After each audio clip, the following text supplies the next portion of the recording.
Você já parou para pensar por que, ao longo de toda a história, a igreja tem sido tão perseguida? Isso não é um fenômeno moderno.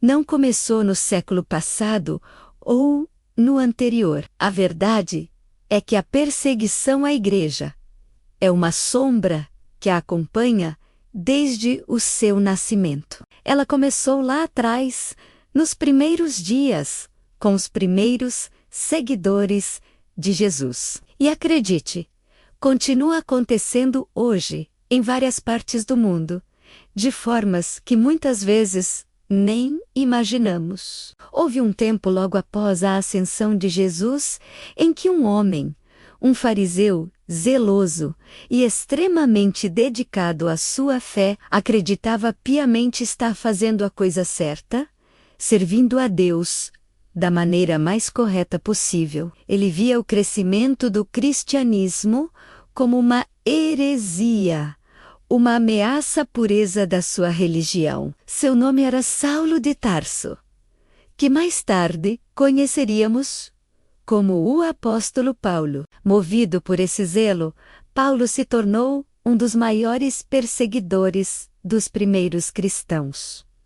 Ele não media esforços, invadia casas, arrastava homens e mulheres para a prisão, consentia na morte deles. Ele perseguiu, prendeu e feriu cristãos com uma convicção assustadora. Ele realmente acreditava estar eliminando um mal, defendendo a verdade. Ele fazia tudo isso porque ainda não compreendia uma verdade fundamental. Uma verdade que, uma vez revelada, muda absolutamente tudo. Uma verdade tão simples e, ao mesmo tempo, tão profunda que transforma a nossa visão de mundo, de fé e de comunidade. E essa verdade é que a igreja nunca foi um prédio, nunca foi sobre tijolos, colunas de mármore, vitrais coloridos ou bancos de madeira. Nós nos acostumamos a associar a palavra igreja a uma construção, a um lugar físico onde nos reunimos. Mas essa é uma compreensão limitada, superficial. A essência, o coração pulsante do que a igreja realmente é, vai muito além das paredes. A igreja são pessoas. Somos eu e você, pessoas comuns, cheias de falhas, medos e imperfeições. Pessoas como os pescadores que Jesus chamou, como a mulher que ungiu seus pés, como o cobrador de impostos que ele convidou para segui-lo. Pessoas normais, mas com um diferencial extraordinário, habitadas por um Deus extraordinário. É a presença do Espírito Santo em nós que nos transforma em igreja. E é exatamente por isso, por sermos nós a igreja, que a perseguição continua até hoje, 2000 anos depois. Porque muitos ainda cometem o mesmo erro de Saulo.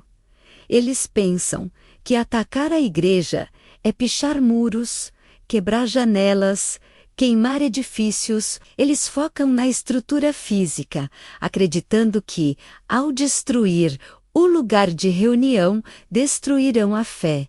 Mas o alvo nunca foi o prédio. O alvo sempre fomos nós. Nós, os que carregamos o Espírito de Deus dentro de nós, somos o verdadeiro templo. Cada um de nós é uma pedra viva, edificada sobre a rocha que é Cristo, formando um templo espiritual onde Deus habita. O inimigo da nossa alma sabe disso perfeitamente bem. Ele não se engana com estruturas físicas. Ele sabe que o poder não está no concreto, mas na vida que pulsa dentro de cada cristão. Ele sabe que nós temos algo que ele perdeu para sempre, algo que ele inveja com todas as suas forças. E esse algo é a presença de Deus. A comunhão íntima, a habitação do Criador dentro da criatura. Algo que ele, em sua rebelião e orgulho, jamais poderá possuir novamente. A presença de Deus é o nosso maior tesouro e a razão do ódio dele. Por isso, ele tenta nos destruir com tudo o que tem. Ele usa as armas mais eficazes que conhece para nos abalar. O medo que paralisa.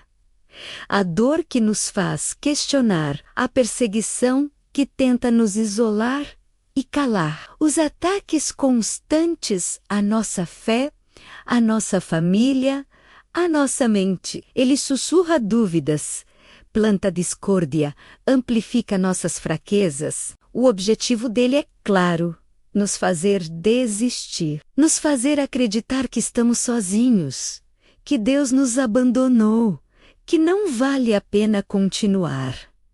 Ele quer apagar a luz que carregamos, mas, assim como Paulo, que teve sua vida virada de cabeça para baixo por um encontro real e transformador com Jesus na estrada de Damasco, nós também permanecemos de pé. Aquele perseguidor feroz se tornou o maior missionário da história. Aquele que feria o corpo de Cristo se tornou um dos seus mais importantes membros. O mesmo poder que transformou Paulo é o poder que nos sustenta hoje. O mesmo Jesus que o encontrou é o que caminha conosco em meio às tempestades. Podem tentar nos calar, nos intimidar, nos destruir. Podem derrubar os prédios, queimar os livros, proibir as reuniões, mas eles nunca conseguirão extinguir a chama que arde em nossos corações. Porque a igreja não pode ser destruída. Essa é uma promessa que vem do próprio fundador. Ela não é feita de pedras que se quebram ou de madeira que vira cinzas. Ela é feita de pessoas cheias do Espírito Santo. E enquanto houver um de nós de pé, a igreja viverá para sempre e em breve viveremos na eternidade com a mesma luz que cegou aquele homem nas ruas de Damasco. Mantenha a firmeza e confie, porque neste mundo tudo passa, mas as palavras do Criador jamais irá passar, antes que se cumpra.